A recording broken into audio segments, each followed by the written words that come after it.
we'll go ahead and get started. Again, thank you everybody for joining. I'm so excited to see so many of you joined. And again, like April mentioned, hopefully this presentation does help you get started on how we can prepare to lead our organizations virtually.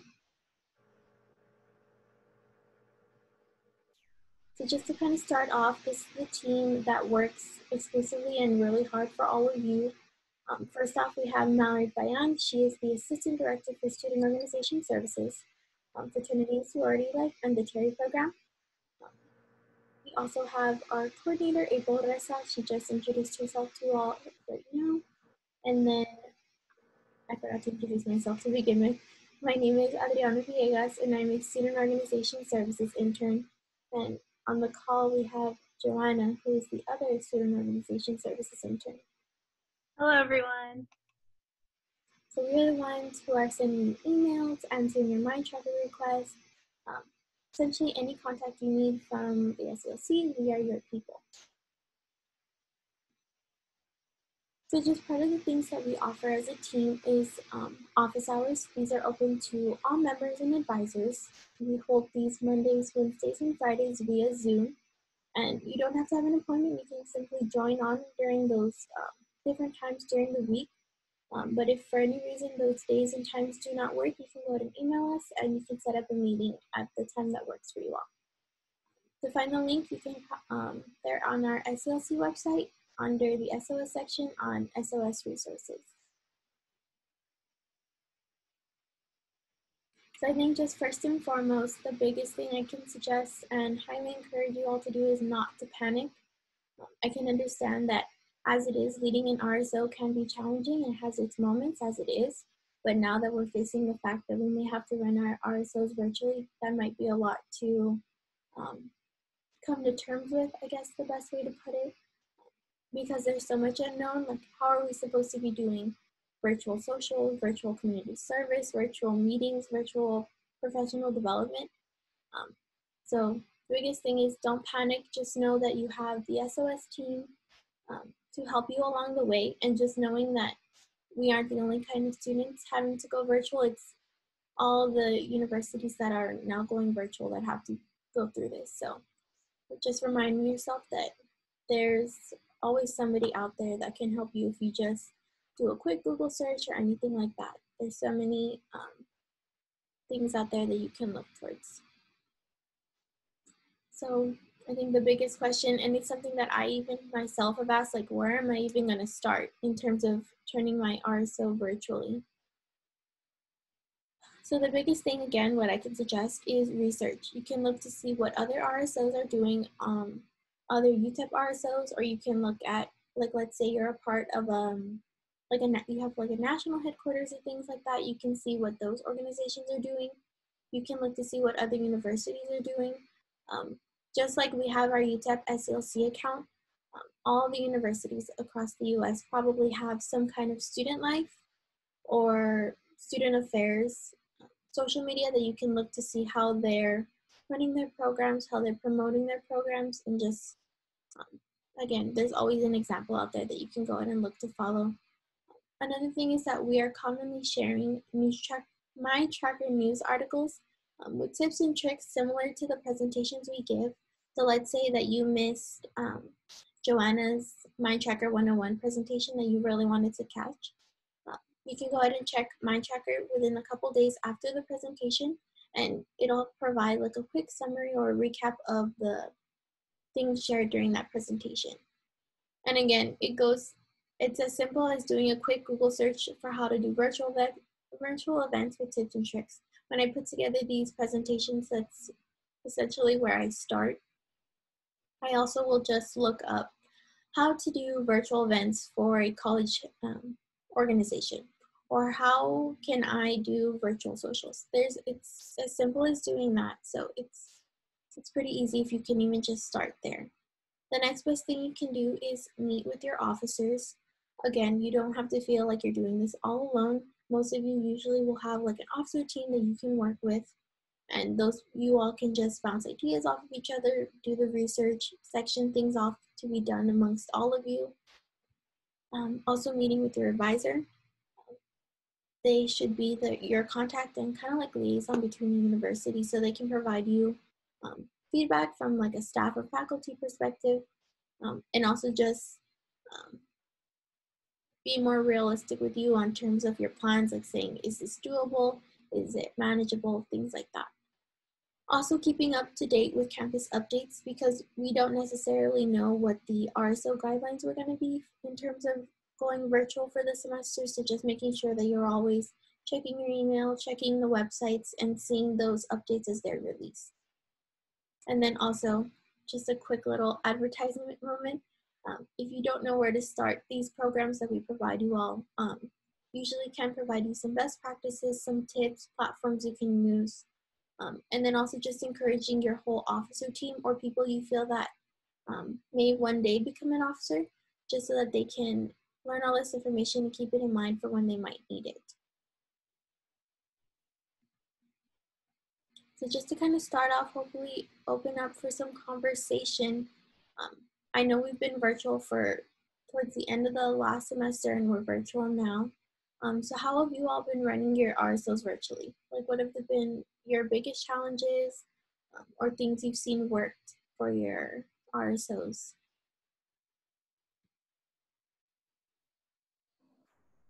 One of my challenges I've had is communicating with my team, because I'll send them a message and sometimes they won't respond until a day or two later. So it's trying to find how can I reach out to them without feeling like I'm trying to bother them, and just really, like, I'll email them and I'll tell them, hey, well, this is what I want to do. What do you guys think? Like, I ask for feedback and I do get responses, but it's not at the level that I wanted. Right. And that could be hard too, because although we are at home, we may have a lot of other things that we're managing. So the biggest thing is also just being patient. And if there is a problem, let's say it is continuously happening, the best thing you can do is just communicate, staying professional, just letting them know that, hey, you may be saying, like, this is an office position. These are things I expect, and just keeping it super mindful. Adrian, I have a question for your comment you shared. Is it communication like via email, or is it like a group chat? It's both. It's a group chat through WhatsApp, and then I'll just send them a adequate email. Okay. Yeah, I think that's good. And WhatsApp is actually a good app also to use for to like have group chats, just because you're able to see, right, like if someone reads it, compared to like a group chat on an iPhone or something where you can't see if they've read it or not.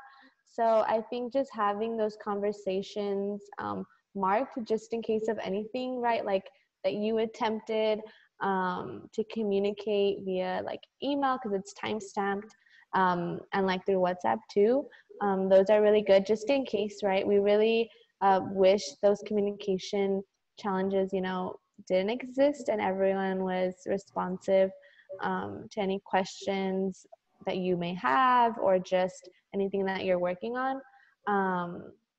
But even then, we also don't know what everyone might be going through during these times. So I think sometimes also, if it's a question directed to like one individual and you're trying to talk to them like as a group, maybe, taking that extra like step of like just trying to contact them individually, like, hey, like, how are you doing? I think that's the question that sometimes doesn't get asked as much as it should during this, is like just asking someone like, hey, how are you doing right now? Or like, how are you feeling? And then like from there, hopefully, they might share something that you don't know, and hopefully it builds the relationship. So that's just a little bit that I have of feedback that I hope could be helpful and useful to a lot of you that are facing this. Hello, everyone. My name is Christian Lopez, and April, to kind of feed off of you and then to direct my comments to Adrian and anyone else that this might benefit. So my current situation is I'm part of the Masters in Public Administration program, and the Student Association has been inactive for close to about 2 years. So what a perfect time to get it restarted, right? So there's obviously challenges that come with it. And my challenges may be different from you, especially with the fact that you all already have your board set up. My, I guess foreseeable challenge, but nonetheless kind of setting yourself up for success. Like April mentioned, some real transparent conversations in making it clear that there is a certain level of engagement that we should all be driving in our membership. And now understand that we're all busy, and that transparent conversation, especially in the executive board of the board members, it needs to be understood that the investment is mutual. You are all kind of moving forward towards the betterment of your organization. For example, for those that are presidents in this organization, I think it's vital to your success that your fellow board members would jump on a call like this, or that you all set up a call to let them know what are we doing to gear ourselves up for the fall. It's very difficult to be successful if you're surrounded by individuals who, like you mentioned, may not have the same motivation as you. So again, I think transparency is absolutely everything. Kind of gearing yourself up of, no, we don't stay engaged and we're not cohesive, it's going to be difficult to attract the incoming students, because there's a lot of ambitious individuals, especially at UTEP. I think for those, most of us are from El Paso, and we understand we're consistently seeking great opportunities to better ourselves and those around us. So you want to make sure that on a virtual platform, you're staying connected, you're staying engaged. And I think being very consistent in messaging, and I think transparency really translates well. Yes. Sean Vosberg. Sorry, April. No, go ahead. I'm Sean Vosberg. I'm the president of the Student Association of Social Work. One of the things we've done, it started last year, is we kept our board very involved. We used the messages, the WhatsApp, we used email, we had Zoom meetings. But one of the things we do is we use our program coordinators. We have a BSW coordinator and an MSW coordinator, and we send out emails through them to the incoming classes for the BSWs and the MSWs. We also send PowerPoints that they can review about our organization. And then one of the things we did is we carried 3 people got reelected from last year, but we've tried to keep that, and to say what Christian said, we've tried to keep that open and transparent communication. And building that trust within your board members is one of the key elements, and you have to have that between each other when you start, and then it makes everything else flow. About the only other issue we've had is unless you get the professional version of Zoom, you have to hold your meetings to 40 minutes and it kicks you out. So other than that, we've really worked on, like I said, we reach out to the incoming class. We start with the juniors, then we go to the seniors, because for our organization, you have to be in the social work department to be in the organization. So we have to wait till they're accepted into the social work program, but we reach out from the get. We're very proactive with the other students in our classes, from junior, senior, first year masters, second year masters. We reach out to all of them and we make ourselves known. And in doing that, that will help boost your membership too. And it lets them put a name to a face to a name and a position. And then make yourself open and available. If they send you an email, respond, as quickly as you can. I try to check my email 2 or 3 times a day, even when I'm not in class. And then make that a requirement for your board members. Let them know when you have your elections and you talk to them and what's expected of your board members. Let them know up front that, look, to be a board member, you need to be proactive.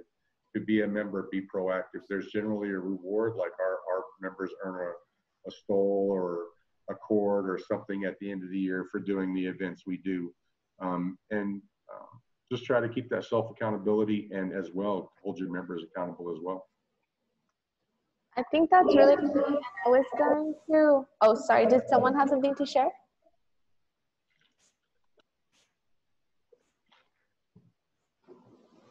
I thought someone was about to talk. Thank you for sharing that. I think that's really good. And I was actually going to add on to that in terms of expectations, right? As we are coming up with a new academic year, some of you probably already voted, held your elections, right, for the board members in your organization or are close to doing so. I think especially right now with everything that is going on and with registration coming up in a week, making sure in your constitution that you guys do outline those expectations. So especially if you're, if it's your president or vice president, you have to make sure that they also are relaying messages to everyone, being able to answer your emails. I feel like just anyone in general that's an officer should be, communicating with the whole organization. So making sure you include those different bullets in your constitution on like expectations, like what happens if your president just doesn't answer anybody, like, you know what I mean? So there has been times actually where organizations are like, we've been trying to do this or that, or we didn't know about this because our president never told us, or etc. Right? That's happened before, and I feel like if you're holding that position, you need to be held accountable for your organization. So just making sure that we include all of that in your constitution, I think it's very important.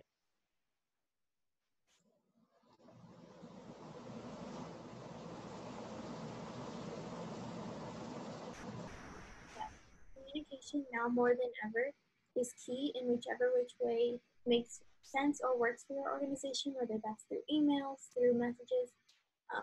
And again, just being very transparent, being very honest, laying things out so that there's no misunderstanding, everything's very clear. So thank you all for sharing. It's great. It's always nice hearing other people's voices that I haven't already heard, or just getting to chat with somebody new. So thank you all for sharing. So just to kind of start us off with having those initial meetings with your officers and your advisor or advisors, I think the biggest thing is also to keep in mind is how can you stick with your mission and goals even from home.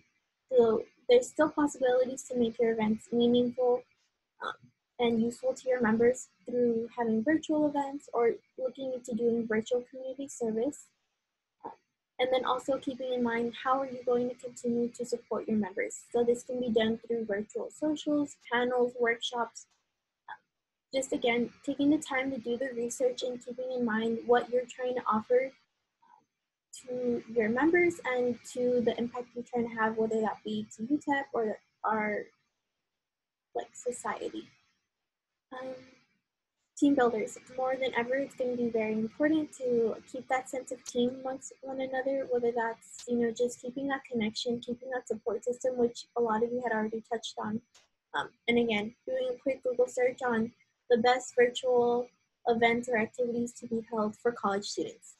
You'd be so amazed at how many websites there are now with ideas, and there are some incredibly creative people out there with so many ideas. So, and again, these are some things you can also look to see if we have any done on MindTracker. And again, because we are pending the idea of staying online for the fall semester, just some things to keep in mind, like if you track participation for your members, whether that be like for STOL contention, what are some realistic expectations you can hold for meeting attendance, fundraisers, community service. We also touched on the Constitution, looking more or less into seeing if some positions need to be changed, if there need to be new roles, if things need to be edited, things like that. I feel like there's a lot of things to keep in mind, but just being mindful, being patient with people is going to be really helpful.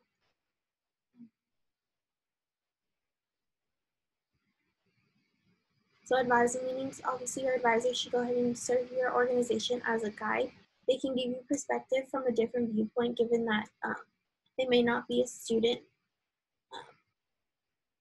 You can also share to see if your plans are doable and mindful of all guidelines that are being implemented. And even if you have essentially no other ideas, maybe you're clueless, they can maybe suggest some ideas for you all to keep in mind. And it would be helpful also, if they're available, of course, for them to join the conversations themselves. Again, just to be there in as real time as possible, just to offer another opinion. And the biggest thing is to always keep them involved and informed so that they're always in the loop on what your plans are. So some things to keep in mind for virtual events.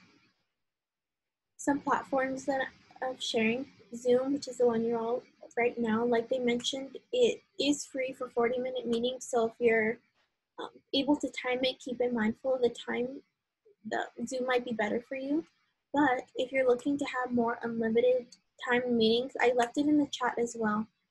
Microsoft Teams is available to anybody who has an minor's email address because it's a part of the Microsoft package of applications that we have access to as students.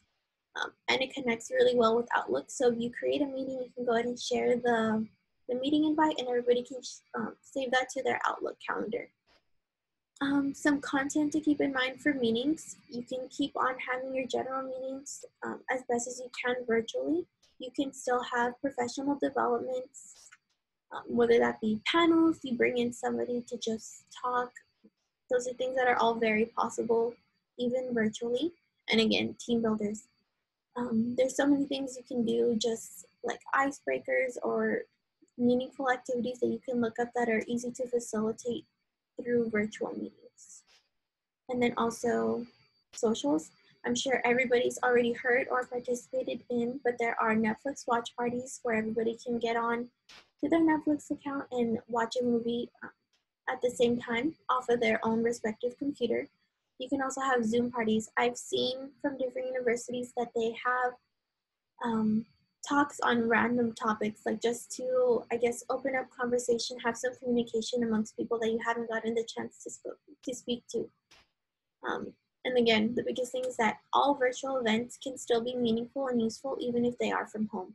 They may take some time to plan, but if you have a goal in mind, it's super easy to just, again, do the research, take the time, and plan it out really well.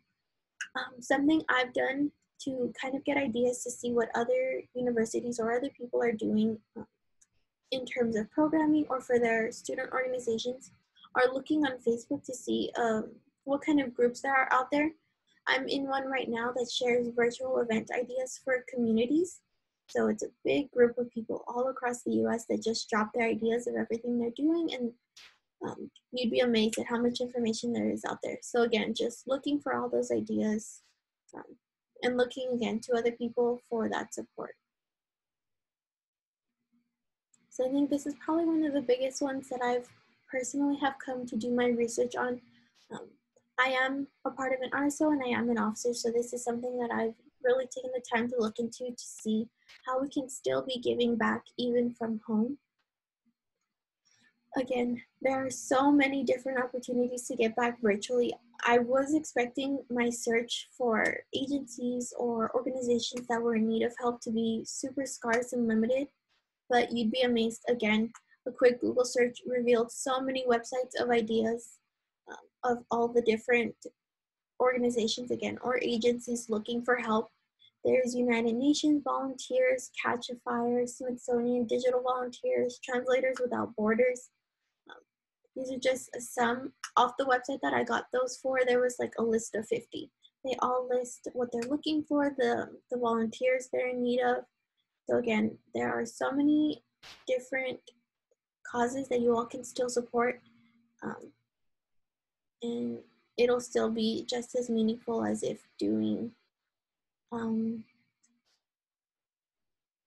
I was reading the chat.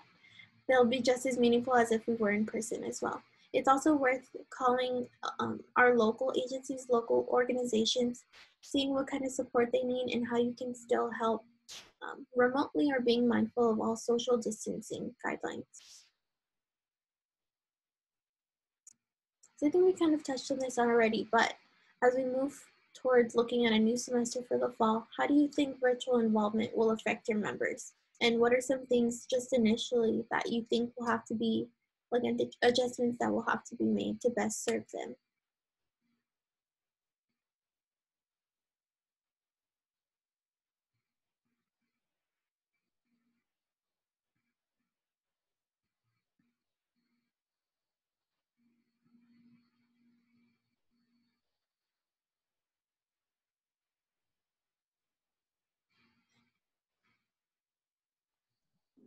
I would like to say something. I would say just finding like a merit plan that would kind of adjust to what they can do on their own time. Although, yes, we are at home and switching to like an online format. Not everyone has like the same time frame that we think they do just because they are at home. So I think coming up with a new structured merit plan, moving forward with that, and just kind of really understanding that we have to be mindful of these changes and just kind of allow them to happen as they go. Yeah, I agree. Thank you, Marlena. Again, just being super mindful of everybody's changing schedules, being creative on the solutions you choose to provide, and also just putting yourself in their position. If you were just a regular member, and I'm sure a lot of you at one point were before becoming officers, just being mindful and thinking of things that you know are actually doable, things to make sure that you're having the best involvement. You can create doodles to send out so that you can track when you can get a majority of your members on a meeting, on a social. Yeah, just always reaching out and keeping that communication. Does anybody else have anything to share? President of the SASW, one of the things we do is, again, we use our program coordinators, but we'll send out a blast email and we'll set up a doodle poll on when the various students from the two programs, the BSW and the MSW programs, can attend a virtual event, and we'll send it out that way. And when we get a maximum number, we'll set the date on that date, and we'll hold a Zoom or other type of virtual meeting, and we'll try to engage them and ask for their ideas on who they want to help, how they want to help, because as stated by several people in here already, there are numerous ways to still do community service, even in the social distancing. The food pantry is always in need. Several of the shelters still need clothing, so you can set up a clothing drive. You can set up a central location to drop stuff off, and so there's stuff to do and people to help. But doodle polls have helped us out a lot, so I just throw that out there.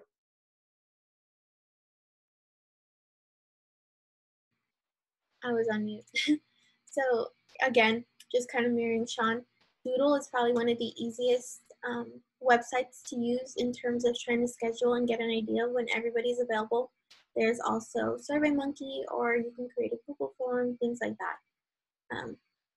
And it goes without saying that right now, with everything that's going on, it's good to be kind. It's good to pay it back.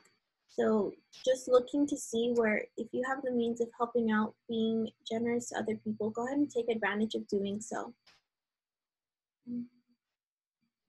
So thank you again for your feedback. It's always nice, again, to hear from people that I haven't gotten to speak to in a while. I've kind of been sharing my 2 cents as we've been going, but just some additional things to keep in mind, that teamwork is always going to be key. If you have a team, if you have people to play your ideas off of, go ahead and do so. You don't have to feel as though everything has to fall onto one person. If you don't necessarily have like a team yet, I know there's one person who is just now starting, keep the SOS team in mind. You know, you may have a team again to work with, but we're also here to support you just as much. We can always help you as best as we can. Being mindful of other people's schedules, staying calm, and just being patient with people. Not everybody may be in a good habit of checking their emails, or they try to disconnect from their phone every so often. So, just being mindful of those things. Seeing this time of going virtual as a time to learn so many new skills. I now consider myself a Zoom expert because of how many meetings I'm having to hold. And, we're going to be able to leave this time of being virtual with so many new things. Hopefully, heightened sense of communication, because you have to learn how to tackle not being able to actually speak with somebody. Being tech wizards, because we're having to diagnose and fix our own problems from home. And I think for me, another thing is learning how to send emails that are respectful, professional. Again, just keeping in mind that this is a time where everybody's learning what to do. Nobody was prepared for this. We're all kind of on the same boat of switching to virtual, and we're all in this together, essentially, and you're never alone. never being afraid to ask for help. You know, again, if you have other offices, reach out, let them know, hey, I have a really busy week this week. Do you think you could help me out on this project? Reaching out to us if you need help on any kind of MindTracker forms, putting on events, things like that. And again, your advisor. And then even though this is a time of challenge, just keeping in mind that running your RSO should be a fun thing, a memorable thing. It should always add on to your college experience and not ruin it. So down at the bottom, thank you for coming to my TED Talk. These are just my 2 cents on running an RSO so far. Does anybody else have additional 2 cents to throw in?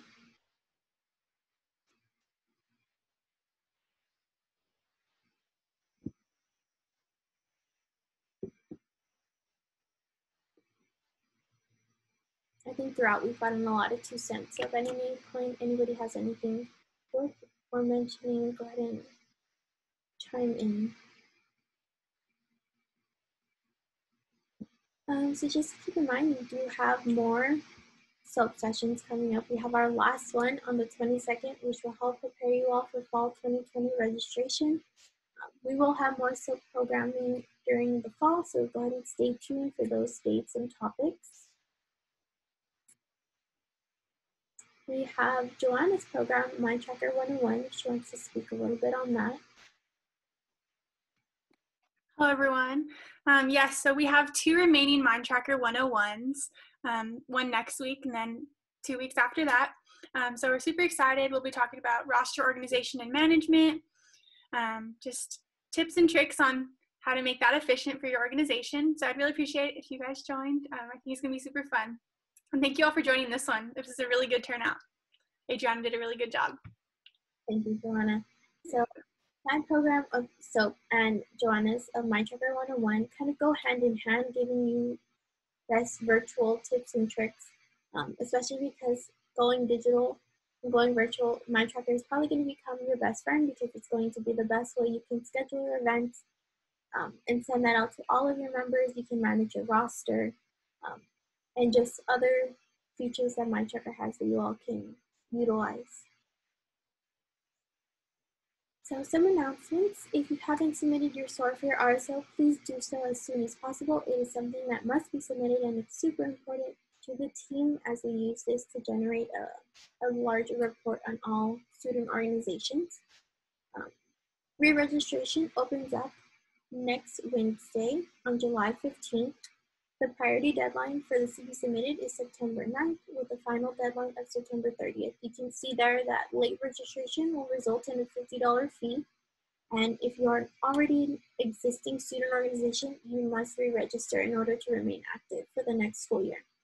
You'll do this via MindTracker, and an email will be sent with a detailed checklist of necessary items for a complete registration. And again, if anything's missing along the way, you'll probably receive an email from the SOS team on what it is that you're missing.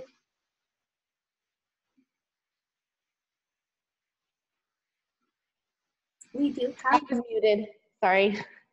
I was trying to add on about registration, and in case anybody has any questions, registration will open next week. We are currently working on updating the RSO module, so if you've registered before your organization, you know that you usually have to upload a module from officers or some members, a total of 6, because if you're returning, you have to hold 6 positions in your organization. So in case you're looking for that, that's currently still being revamped just based on different policies and guidelines that we are trying to fix and have in time for you all as things are changing. So we will definitely send out an email once that is complete. And there's still a lot of time. I know it opens July 15th, but you still have a lot of time to, you know, be able to complete the module and upload it and all of that. But in case you're looking for that, just know we will email all of you, and it'll be on our website and on MindTracker on the announcements once it's ready for you all to go ahead and complete. We also have some sample documents for constitutions and a checklist also that'll be available on MindTracker, and we'll send an email out to to you all as well, so you can take a look in case you need any assistance with that. And I know we just had this conversation, right, in regards to communication with your organization, with different members or officers. If there's something that comes up within your organization that, you know, might delay the process, or you know, you're trying to get information from someone, they don't answer or they don't complete something, please let us know. We understand this is all new to all of us, right? We don't know what's gonna happen from here to next week or where we're gonna be in a month. So as long as you're open to us, we're willing to work with all of you.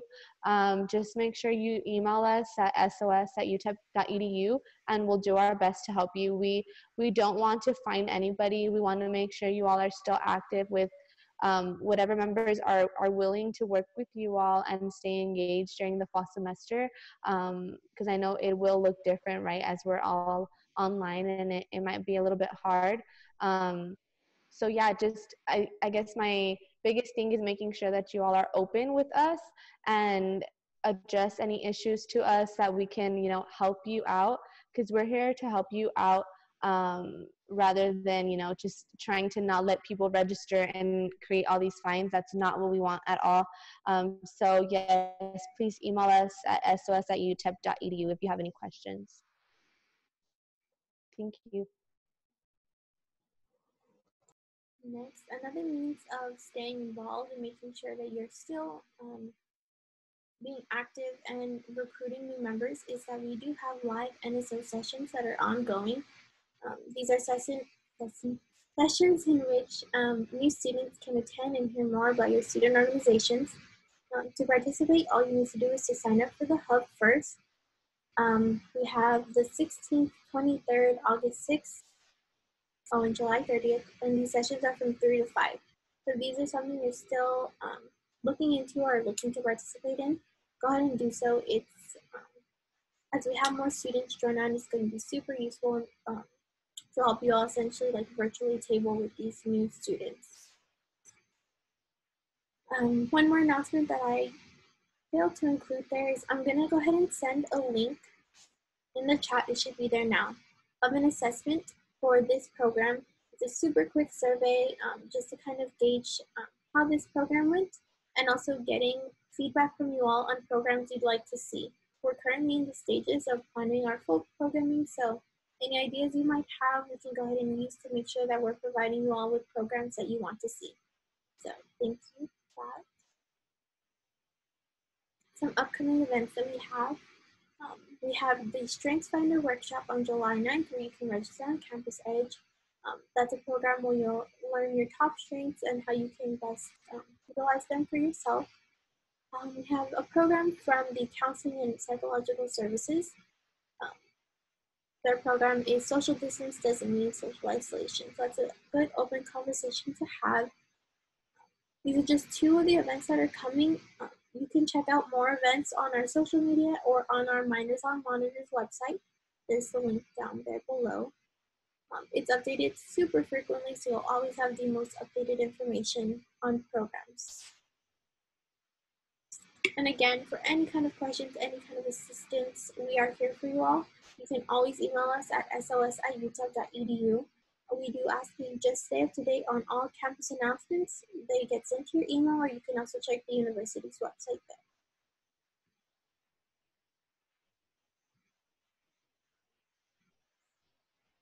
To stay up to date, you can also be checking our social media. We have Facebook, Instagram, and Twitter. We're always promoting our programs and things to keep in mind for your student organizations. And again, I want to thank you all so much for joining. This was probably our best turnout for one of our events, and I'm so glad you all were able to join us. I hope this program was helpful for you all. I hope you learned some things you can keep in mind when running your RSOs virtually. I know this is kind of just like an overview of things to kind of help you all get started, but I know you all are great leaders. You're like the best of the best. So I have no worries that your RSOs will be running smoothly, even virtually. So thank you so much for joining. We'll stay on the call for a little while. If you all have any questions, you can go ahead and reach out now. But again, if you have any questions moving forward, you can email us at sos@utep.edu. Thank you. Everyone have a good week. You too. Thank you. Oh, and just to kind of keep in mind, we will be sharing these recordings of our presentations on our YouTube channel. And we also will be providing all of our programs as a summarized MindTracker news article. So we can also make sure that we're sending it to you all via email as well.